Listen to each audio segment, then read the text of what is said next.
Not all songs in the Pokémon world are meant to be heard. Some are warnings, some are prayers, and some are invitations from places we should never walk. In Johto, there is a city where history lives in every stone, a city where shadows stretch long, and where bells have rung for centuries, marking both celebration and tragedy. Ecruteak City. You know it for its towers, one that burned, one that still stands. You know it for the legends of Ho-Oh, for the three beasts born of fire and ash. But there is another story, a quieter one, rarely told outside of Ecruteak's walls. They say that if you walk the city at midnight and the air is still, you may hear the bells ring. Not in joy, not in mourning, but in something older, something that calls not to the living, but to those who are already gone. This is the story of the midnight bells of Ecruteak. Ecruteak City is not like the other cities of Johto. Goldenrod bustles with trade, Olivine looks forever toward the sea, Blackthorn clings to the mountains. But Ecruteak lingers in the past. Its streets are narrow, lined with wooden houses whose beams are dark with age. The roofs curve upward, as though reaching to the skies where Ho-Oh once soared. Lanterns burn low in the evenings, their paper sides glowing softly, painting the night in hues of amber and red. Even in the day, there is a quietness to Ecruteak. The people move with a kind of reverence, as though every footstep risks disturbing something sacred that rests just beneath the surface. Travelers often remark that the city feels like it is listening, to them, to itself, to something long forgotten. And then there are the towers. To the east, the bell tower, tall, proud, its wood polished by centuries of hands, its bells said to sing with the voices of the heavens. And to the west, nothing but an empty foundation, where the brass tower once stood before the fire reduced it to ash. It is between these two towers that Ecruteak breathes, a city divided by memory, one half clinging to what still rises, the other forever haunted by what was lost. At night, the feeling deepens. The lanterns flicker lower, the wind whispers through the narrow streets, and shadows stretch long across the stones, as though they do not quite belong to the people who cast them. It is said that if you walk those streets at midnight, you may hear something strange, not the rustle of leaves, not the steps of a late wanderer, but bells. Bells that are not struck by rope or by hand.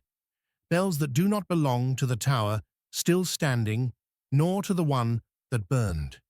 A sound that does not announce time or ceremony or prayer, but something older, something calling from far beyond. And it is with these bells that the legend begins. The people of Ecruteak have always lived with bells. For centuries, their sound has marked the rhythm of life.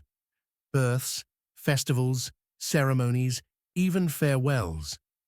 To hear the bells of the tower was to know you were part of something greater, something timeless. But not all bells were meant to be heard.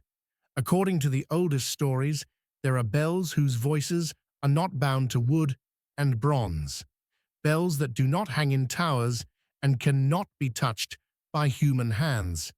They are said to ring only at night, when the city is still, when the world is suspended between waking and sleep.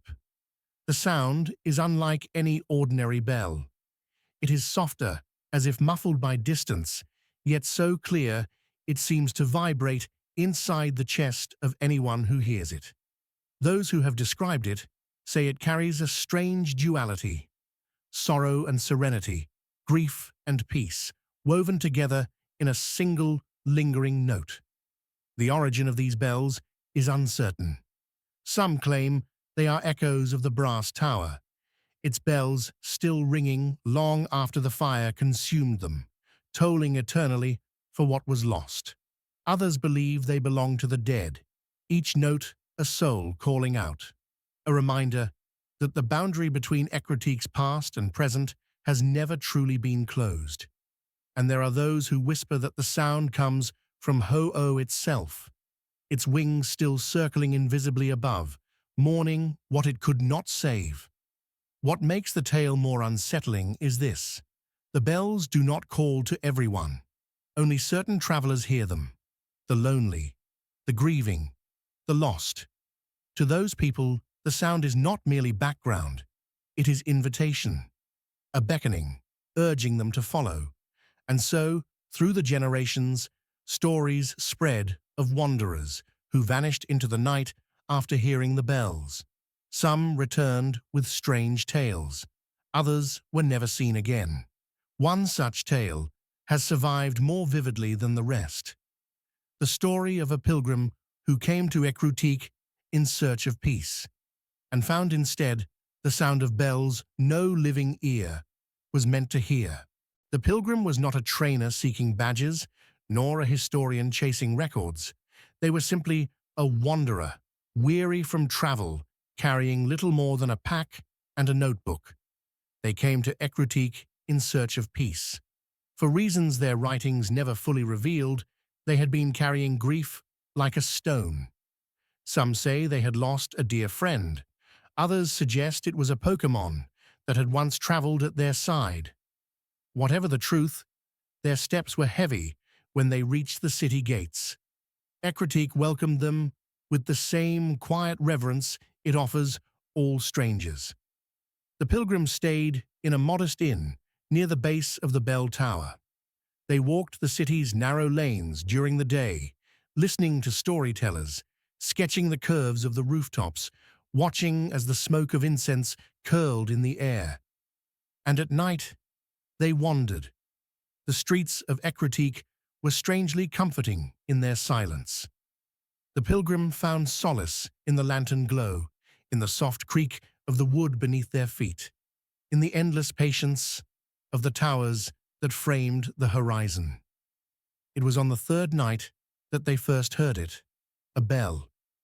Not from the tower above, where the great bells of Ho-Oh's roost hung silent until festival days, not from the inns or the houses, where small chimes marked the passing hours. This sound was different.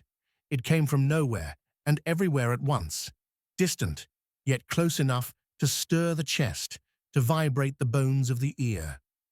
A note that was both mournful and serene, lingering long after it should have faded. The pilgrim froze. Their first instinct was to dismiss it as imagination, the product of exhaustion. But then it rang again, one toll, and then another, and another. The bells did not mark time, they marked invitation. Drawn by something they could not explain, the pilgrim followed the sound, through winding streets, past shuttered houses, into alleys where the mist lay thick, curling at their ankles like water. With every step, the bells grew louder, though never deafening, never harsh.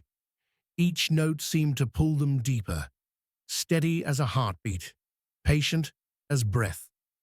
At last, the pilgrim found themselves at the ruins of the brass tower, where charred stone still clung to the earth, where wooden beams jutted like blackened bones against the moonlight.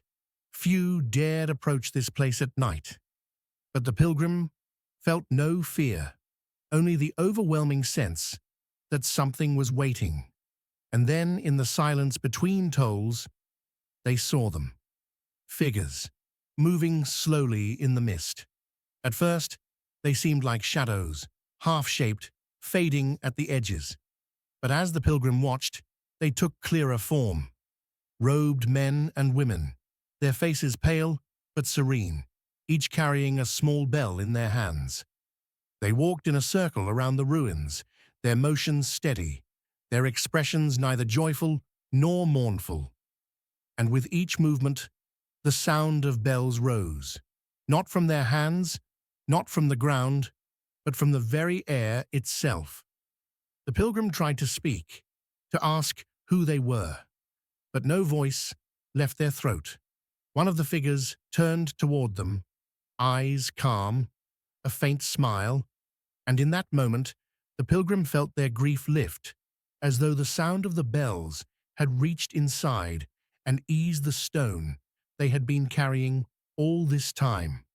The figures raised their bells high. The sound swelled, gentle but unyielding, and the world around the pilgrim shifted. They were no longer at the ruins. They were inside the brass tower, whole and unburned. Wooden beams rose high above, gleaming in the firelight of lanterns. The great central bell shone like gold, its surface reflecting 100 dancing shadows. The pilgrim's heart surged. They had crossed into a place that should not exist, and for the first time in years, they felt peace. They closed their eyes to the sound of the bells, and when they opened them again, everything had changed. The pilgrim awoke, lying on the cold earth, the mist heavy in the ruins of the brass tower. The golden beams, the lanterns, the great bell, gone. Only charred wood and broken stones surrounded them. But the bells still rang, faint, distant, echoing in their chest. They staggered to their feet, searching for the figures they had seen. There were none. No footprints in the soil, no lantern light to guide the way, only silence and fog. When the pilgrim returned to the city the next morning, they tried to explain what had happened. The innkeeper listened patiently, then shook their head. The brass tower has been gone for centuries, they said. Whatever you saw, it was not of this world. But the pilgrim insisted. They had walked inside the tower. They had seen its beams unburned. They had felt the peace of the bells in their bones. At last, an elder of the city spoke. Their words were quiet, as though reluctant to be heard. You should not have followed them. The midnight bells are not meant for the living. They are calls for the dead. Each soul hears its own note, its own summons. Perhaps the grief you carried made you close enough to the other side to answer. The pilgrim asked, trembling, "Then why was I returned?" The elder's gaze was steady. "Perhaps you were not ready to stay." The pilgrim left Ecruteak soon after, but the sound never left them.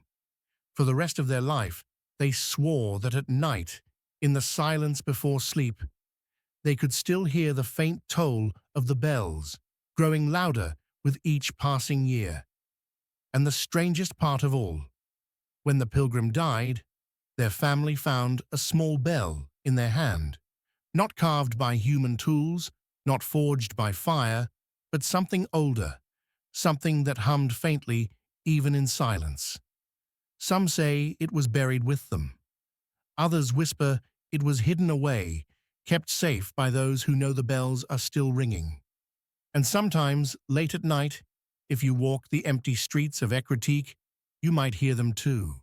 And so, the bells of Ecruteak continue to ring, whether in truth, in memory, or only in the hearts of those who listen closely enough. Perhaps they are the echoes of a tower long gone, mourning its own fire. Perhaps they are voices of the departed, carrying their notes across the boundary of worlds. Or perhaps they are simply reminders, telling us that even grief has a rhythm, and even sorrow has a song.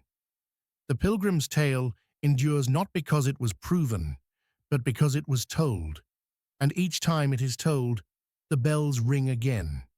Not in towers, not in ruins, but in the imagination of anyone who dares to hear them. So, if you ever find yourself in Ecruteak City, walking its quiet streets under the lantern light, pause for a moment, listen, and if you hear a bell toll softly in the stillness of midnight, do not be afraid. It may not be meant for you. Not yet. Thank you for joining me for this story. Rest well, and may your dreams tonight be guided not by silence, but by the gentlest of bells.